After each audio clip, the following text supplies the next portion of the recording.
ஸ்ரீ குருப்யோ நமஹ. தெய்வத்தின் குரல் மூன்றாம் பகுதி 294வது தலைப்பு. இரு பொருளில் ஒரே சொல். தொடர்ச்சி.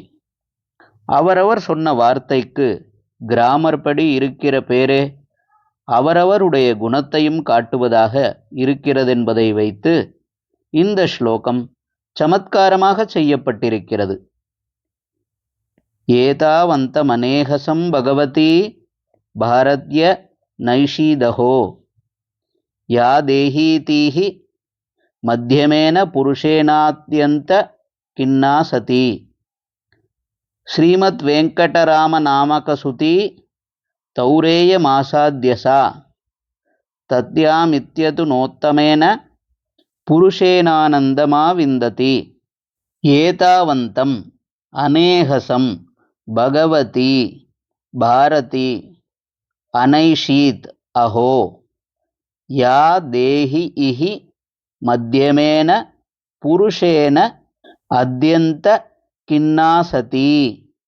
ஸ்ரீமத் வெங்கடராம நாமகசுதி தௌரேயம் ஆசாத்யசா தத்யாம் இதி அதுனா உத்தமேன புருஷேன ஆனந்தம் ஆவிந்ததி. அஹோ ஐயோ பாவம், ஏதாவந்தம் அநேகசம் இந்த காலம் வரையில், தேஹி இதி தேஹி என்கிற மத்தியமேன புருஷேன மத்தியம புருஷர்களால், அத்யந்த கின்னாசதி ரொம்பவும் மனக்லேஷம் கொண்டவளாகி, பகவதி பாரதி சரஸ்வதி தேவி அனைஷீத் தளர்ந்து டிப்ரெஸ்டாகி இருந்தாள். ஹி என்பது ஒரு அபிப்பிராயத்திற்கு அழுத்தம் கொடுக்கிற ஒற்றை எழுத்து வார்த்தை.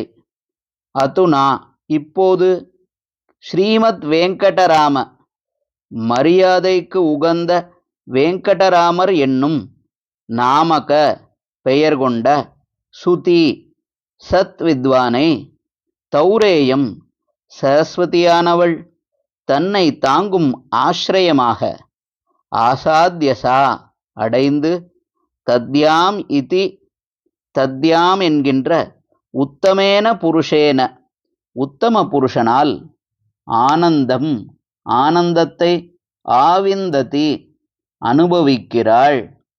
ஹரஹர சங்கர ஜெய ஜெயசங்கர. தெய்வத்தின் குரல் மேலும் ஒலிக்கும்.